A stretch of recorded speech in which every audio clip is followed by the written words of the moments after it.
Assalamualaikum warahmatullahi wabarakatuh. Okey, di depan kita ni ada satu kereta Proton Saga Premium 1.3 Auto. Okey, kereta ni dalam kategori kereta mampu milik lah. Harga dia dalam 43,000. Okey, kita tengok apa yang ada kat dalam Okey, ini kunci dia. Kita cuba start apa yang ada, kita tengok. Okey, dia ada ABS, ada traction control. Okey, ada traction control. Lepas tu dia ada pakai 8 sensor.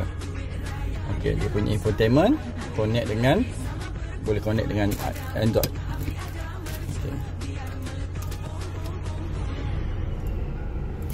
Okey, ini basic lah. Okey, ni kalau nak kunci lock. Okay, ini emergency light. Nah, ni traction control kalau kereta tersangkut dekat lumpur, kita pakai ni. Kita tekan lama, lepas tu signal traction control tu akan off dekat screen depan lah. Okey. Okey, ketinggian saya 1.75 meter. Kita tengok dia punya head ni, peluasan kelegaan kepala dalam setengah jengkal.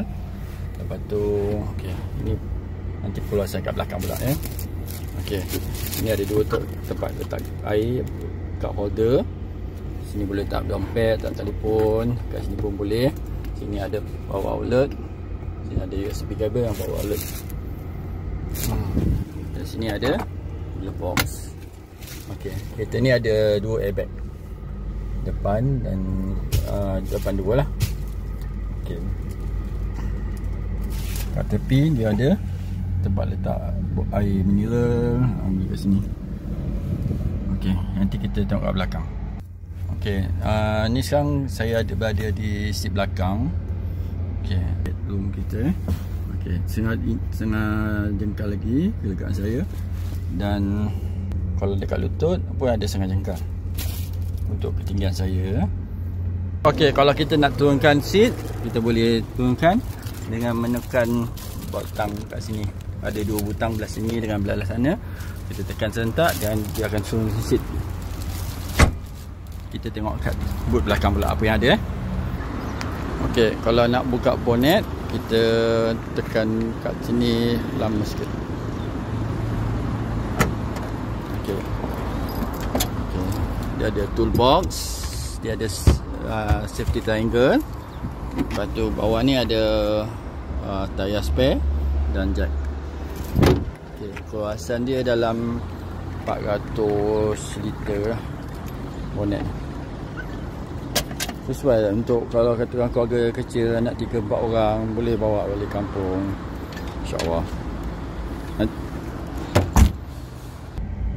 Okay, kat sini steering wheel dia boleh kontrol suara, boleh kontrol volume, boleh kontrol untuk buat telefon, dan boleh check tukar channel lah. Total power outlet kat sini ada 4, maksudnya 2 di depan dan 2 di belakang. Okey, kemasan chrome kat tepi aircon adalah perbezaan antara Saga Standard, Saga Premium dan Saga Premium S.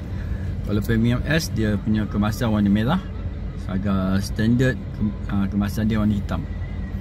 Okey, ini saja untuk kali ini video saya mengenai kereta Proton. Assalamualaikum, terima kasih kerana menonton.